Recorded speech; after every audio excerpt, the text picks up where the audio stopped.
ಚಿಕ್ಕಬಳ್ಳಾಪುರ ಲೋಕಸಭಾ ಕ್ಷೇತ್ರ ಬಿಜೆಪಿ ಅಭ್ಯರ್ಥಿ doctor K Sudhakar ಪರವಾಗಿ ಅವರ ಪತ್ನಿ ಡಾಕ್ಟರ್ ಪ್ರೀತಿ ಅವರು ಸಹ ಕ್ಷೇತ್ರದಲ್ಲಿ ತಮ್ಮದೇ ಆದ ರೀತಿಯಲ್ಲಿ ಪ್ರಚಾರ ನಡೆಸಿದ್ದಾರೆ. ಇವತ್ತು ಬಹಿರಂಗ ಪ್ರಚಾರಕ್ಕೆ ಕೊನೆಯ ದಿನವಾದ ಹಿನ್ನೆಲೆಯಲ್ಲಿ ಡಾಕ್ಟರ್ ಪ್ರೀತಿ ಅವರು ತಮ್ಮದೇ ತಂಡ ಕಟ್ಟಿಕೊಂಡು ಮನೆ ಮನೆಗೆ ಹಳ್ಳಿಗೆ ಹೋಗ್ತಕ್ಕಂಥ ಒಂದು ಕಾರ್ಯಕ್ರಮ ಮಾಡ್ತಾ ಇದ್ದಾರೆ. ಈಗ ನಾವು ಮಂಚೇನಹಳ್ಳಿ ಬಳಿ ಇದ್ದೀವಿ. ಡಾಕ್ಟರ್ ಪ್ರೀತಿ ಅವರಿಗೆ ಯಾವ ರೀತಿಯಲ್ಲಿ ಪ್ರತಿಕ್ರಿಯೆ ವ್ಯಕ್ತ ಆಗ್ತದೆ, ಯಾವ ರೀತಿ ಬೆಂಬಲ ಆಗ್ತಾಯಿದೆ ಅಂತೇಳಿ ಸ್ವತಃ ನಾವು ಡಾಕ್ಟರ್ ಕೆ ಸುಧಾಕರ್ ಅವರ ಪತ್ನಿ ಪ್ರೀತಿ ಅವ್ರನ್ನ ಕೇಳಿ ತಿಳ್ಕೊಳ್ತೇವೆ. ಮೇಡಮ್ ನಮಸ್ತೆ. ಈ ತಾವು ಸಹ ಅಭ್ಯರ್ಥಿ ರೀತಿಯಲ್ಲಿಯೇ ಚಿಕ್ಕಬಳ್ಳಾಪುರ ವಿಧಾನಸಭಾ ಕ್ಷೇತ್ರದಲ್ಲಿ ಓಡಾಡ್ತಿದ್ರಿ, ಮನೆ ಮನೆಗೆ ಹೋಗ್ತಾಯಿದ್ರಿ, ಹೆಚ್ಚಾಗಿ ಮಹಿಳಾ ಮತದಾರರನ್ನ ಮಾತಾಡ್ತಾಯಿದ್ರಿ, ಯಾವ ರೀತಿ ಪ್ರತಿಕ್ರಿಯೆ ವ್ಯಕ್ತ ಆಗ್ತಾಯಿದೆ?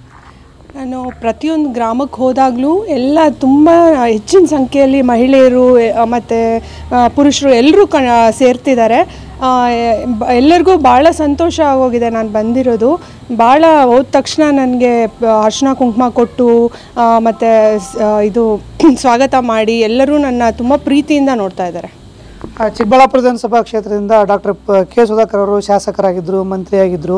ಈ ಭಾಗದಲ್ಲಿ ಕುಡಿಯೋ ನೀರು ಇರ್ಬೋದು, ರಸ್ತೆ ಇರ್ಬೋದು, ಬಿಲ್ಡಿಂಗ್ಗಳಿರ್ಬೋದು, ಶಾಲಾ ಕಾಲೇಜು, ಈ ರೀತಿ ಹಲವಾರು ಅಭಿವೃದ್ಧಿ ಕಾರ್ಯಗಳು ಮಾಡಿದ್ರು. ಕಳೆದ ಚುನಾವಣೆಯಲ್ಲಿ ಸೋಲ್ಬೇಕಾಯಿತು. ಅದಕ್ಕೆ ನೀವು ಹೋದಂಥ ಸಂದರ್ಭದಲ್ಲಿ ಮಹಿಳೆಯರು ಏನು ಹೇಳ್ತಾರೆ? ನಾನು ಹೋದಾಗೆಲ್ಲ ಅವರು ಹೇಳೋದು ಒಂದೇ, ನಮಗೆ ತುಂಬ ಅನುಕೂಲಗಳಿತ್ತು ಮೇಡಮ್ ಅವರಿದ್ದಾಗ.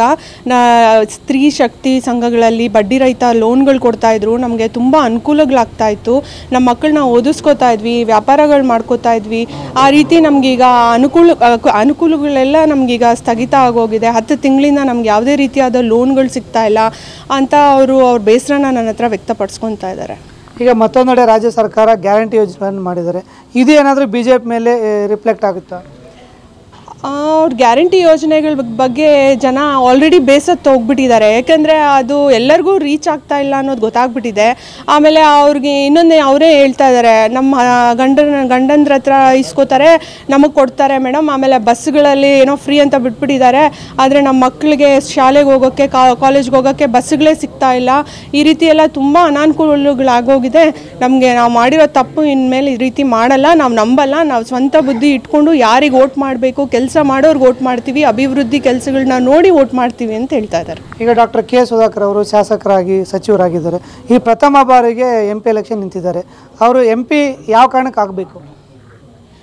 ಅವರು ಶಾಸಕರಾಗಿ ಅನುಭವ ಇದೆ, ಸಚಿವರಾಗಿಯೂ ಅನುಭವ ಇದೆ. ಈಗ MP ಆದರೆ ಕೇಂದ್ರದಲ್ಲಿ ಯಾವ ರೀತಿ ಕೆಲಸ ಮಾಡ್ಬೋದು, ಅಲ್ಲಿನ ಅನುದಾನಗಳನ್ನ ತಂದು ಇಲ್ಲಿ ಯಾವ ರೀತಿ ಅಭಿವೃದ್ಧಿ ಮಾಡ್ಬೋದು ಅನ್ನೋದು ಒಂದು ವಿಷನ್ ಇಟ್ಕೊಂಡಿದ್ದಾರೆ. ಆ ವಿಷನ್ನ ಇಟ್ಕೊಂಡು ಅದೇ ದಿಟ್ಟಿನಲ್ಲಿ ಅವ್ರು ಕೆಲಸ ಮಾಡ್ತಾರೆ ಅನ್ನೋ ಭರವಸೆ ಇದೆ. ಈಗ ನೀವು ಮನೆ ಮನೆಗೆ ಹೋಗ್ತಾ ಇದ್ದೀರಿ, ಹಳ್ಳಿಗೆ ಹೋಗ್ತಾ ಇದ್ದೀರಿ.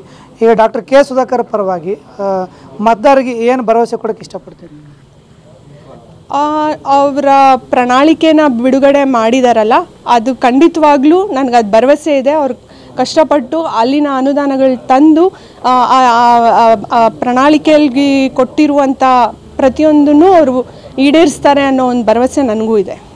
ಇದು ಡಾಕ್ಟರ್ ಕೆ ಸುಧಾಕರ್ ಅವರ ಪತ್ನಿ ಡಾಕ್ಟರ್ ಪ್ರೀತಿ ಅವರ ಮಾತು. ಕ್ಯಾಮರಾಮನ್ ಸುಧಾಕರ್ ಜೊತೆ ಭೀಮಪ್ಪ ಪಾಟೀಲ್, TV9 ಚಿಕ್ಕಬಳ್ಳಾಪುರ.